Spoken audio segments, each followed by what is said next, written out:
over the years that I have expanded my little empire here and done improvements on the garage and stuff, there are several things that stand out as some of the best decisions I have ever made, hands down. Among that is my Quick Jack auto lift set. That falls into that category.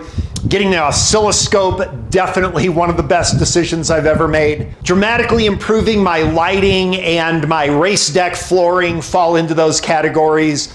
And also in that category was the decision to finally get air conditioning and heating in the garage.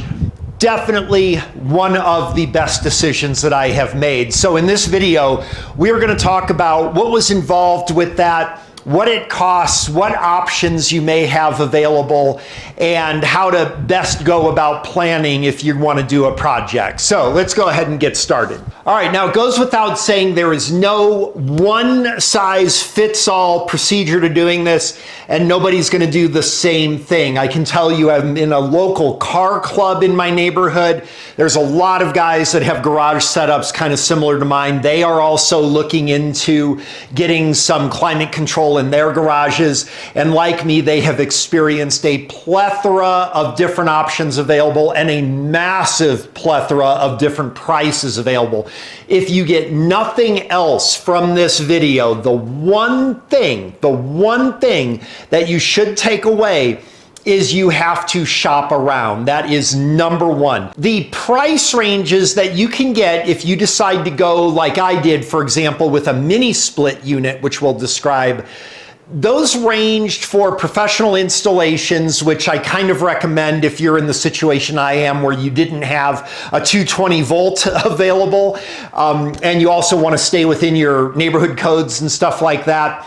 I was quoted a range from a name brand air conditioning company that quoted $33,000 for the installation, all the way down to what I ended up going with, which was just over $15,000 for pretty much the same installation.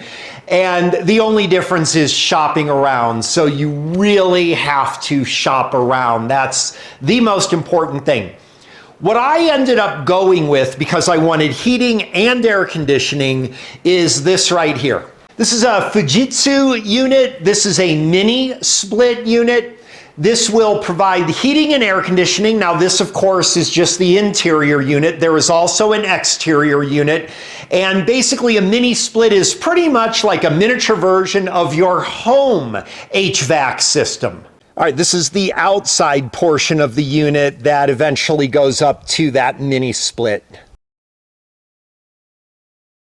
All right, even with that, there are a plethora of variables to consider that can dramatically affect the cost of that installation, and we'll get to that in a minute. Right now, let's take a big step back and let's start from the very basics on the minimum that you can do to get some type of level of climate control in your garage and what considerations you want to make for such. Most of these I have done for the vast majority of time I have been working on cars.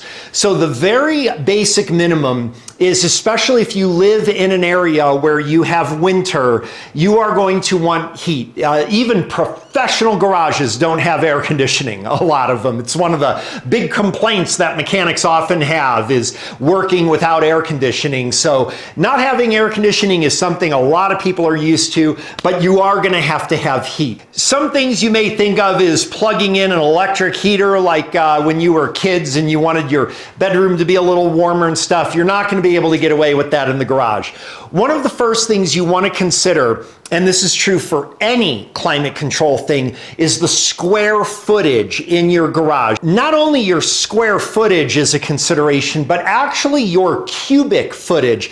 You need to take into account the ceiling height as well. If you have really, really tall ceilings, this is a lot bigger volume of air than if you've got, say, like 8-foot tall ceilings. So you really want to get a cubic foot measurement and be able to assess how much area you have to heat. You also need to take into account if your garage is insulated or not. If you have an uninsulated garage, you are going to have a much harder time achieving comfortable climate control levels than if you have an insulated garage. I can tell you in my 3.5 car garage here, I kind of struck out on all levels in that I've got 11-foot ceilings. I've got probably, I don't remember what it was, 700 square feet, something like that. And it was uninsulated on the top and the sides. Now the garage also shares a wall with the house, and wherever it shares with living space, that is going to be insulated, of course, but the rest of the garage was not. Now with the heating, I have found you can kind of get by without insulation. It just takes a really long time for it to heat up. With insulation, it just takes a few minutes. If you plan on air conditioning the garage, I am going to strongly suggest that you look into insulating the garage with actual foam spray-in insulation that you'll want to get usually from a professional provider.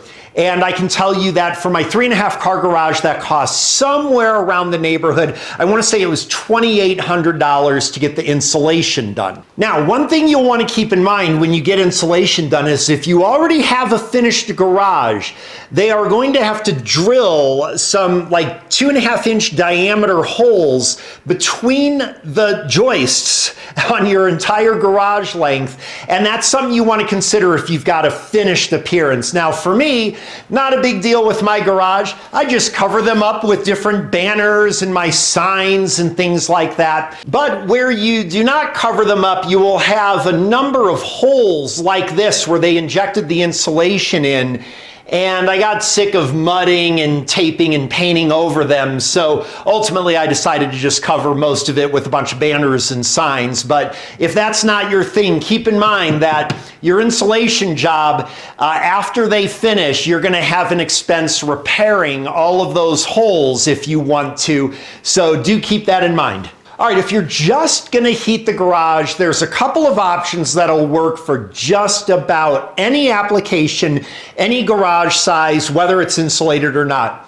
What I typically used and found most effective was a kerosene heater like this one right here.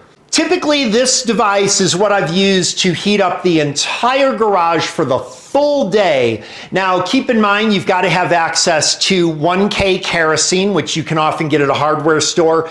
Back when I lived in St. Louis, we had gas stations that actually had it available at the pump for really cheap. But if you're going to buy it at a hardware store, a 5-gallon container can cost somewhere around almost $30, and it's going to use a couple of gallons a day. So it's not exactly the cheapest option if you need the thing on full blast all the time, but it is pretty effective at heating. Another option I've tried, which I found not quite as effective as the kerosene actually, and not as cost effective, is something like this, a forced fan propane heater. Now, I've had neighbors that have had this and they love it, but they also didn't try the kerosene either. I preferred the kerosene, but the forced fan propane heater actually is capable of heating up a garage. I found it to be not quite as efficient, but it is a great option. Now, many of my members in the car club that I'm at around my neighborhood are also doing their garages, and many of them are finding that it's more cost effective to get a ceiling fan in the garage for cooling and a gas heater for the heating. So they actually get a gas heater installed. And while I didn't choose that option because of my mini split, I will tell you the ones that have the gas heater, their garage heats up in just minutes, and it's very, very efficient. So something like this right here, right there, is what most of my neighbors are using. Now, of course, once again, this is something that you might want to consider professional installation with. Also, you want to look at the differences with gas and electric. All of my neighbors that did this went with gas. They said that it's way more efficient. And of course, the size of the unit is dependent upon how much cubic feet you have in your garage. So you're going to want to talk with a professional about what the proper BTUs are going to be for your system to make sure that you don't waste a whole ton of money with this heater in your garage that doesn't end up heating it very effectively. It's also kind of nice with any of the heater units or my HVAC mini split unit or whatever that you can control them from your phone, you can control it remotely, and you don't have to manually turn switches on and off like you do with some of the less expensive options. All right, for cooling options, probably about the most cost-effective and efficient thing that you can do is get a ceiling fan as opposed to using a floor fan that I used to position right in front of me everywhere I was working on the car. That gets old pretty quick and it just pretty much blows hot air at you. But a ceiling fan like this one from Big Ass Fans actually is good for several reasons. I actually got this after I got my mini split installed. First of all, to make the cooling more effective by circulating the air better, and it turns out it does an amazing job with that. But also this is great for clearing out exhaust fumes if I'm running the car indoors with the garage half open, stuff like that. So it's got other applications. But the best application is that on most days, unless it gets above 90 degrees, this is sufficient for cooling my garage without me having to use the air conditioning part of my mini split. It's pretty amazing how effective a large ceiling fan can be. Now, the other nice thing about a ceiling fan is it's going to run off your regular 120 volt AC, and you can actually install them pretty easily. My garage actually came with a mounting already installed in the garage for the ceiling fan, so installation was not a big deal. The fan itself can get pretty expensive. I opted for a really nice one with some nice lighting features and some automatic control features and stuff, but they can range in price for a really good one from around $500 or so all the way up to over $3,000 if you want to go crazy. Now, let me show you something that's going to really save you a headache, literally. If you do a ceiling fan, you have got to take consideration of the lighting that you have.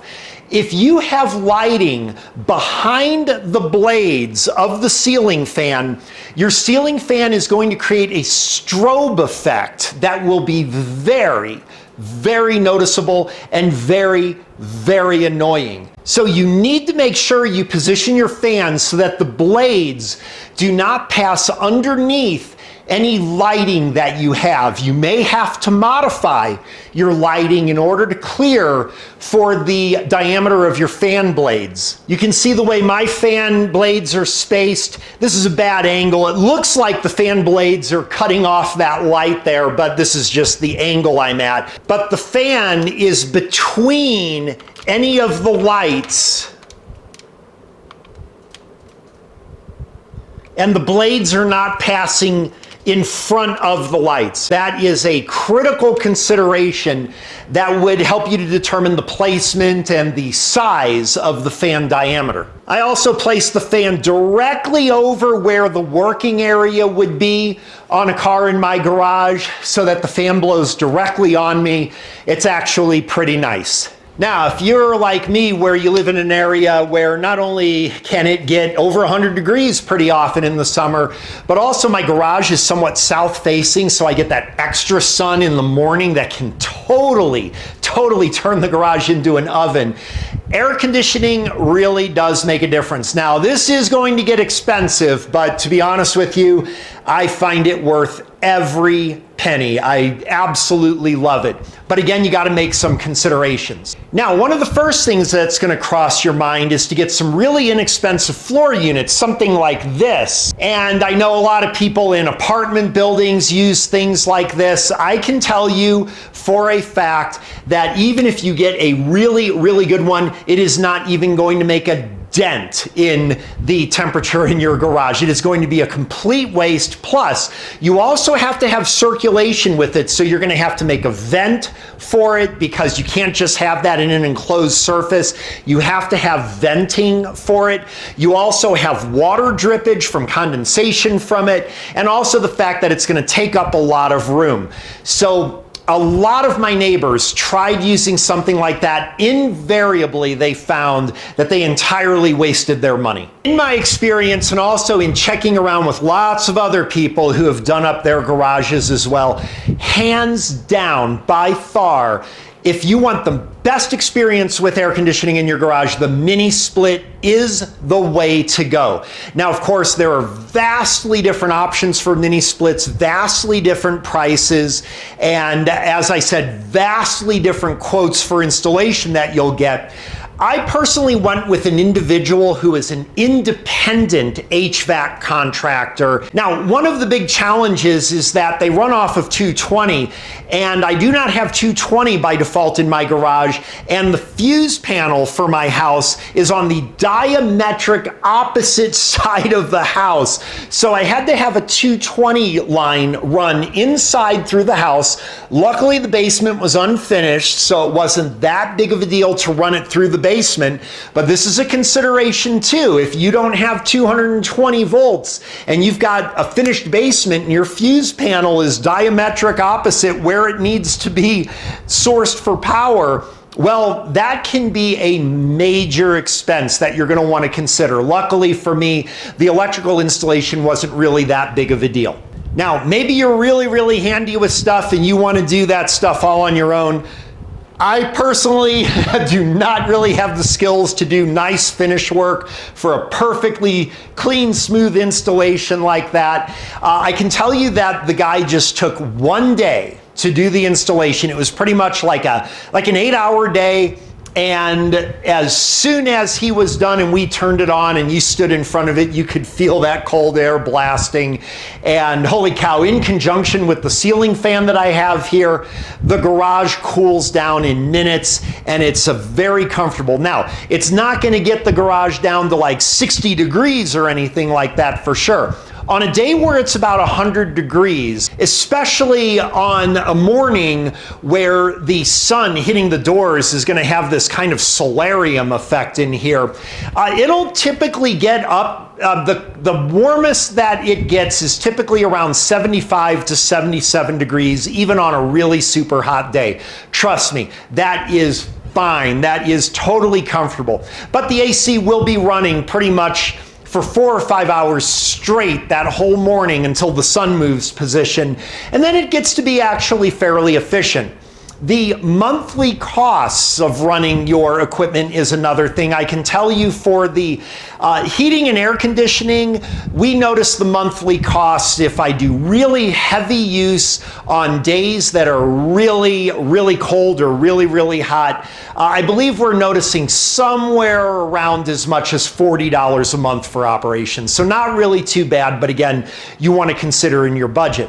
One thing I also did to really help a bit with that kind of solarium effect is I myself installed these aluminum facing insulation panels.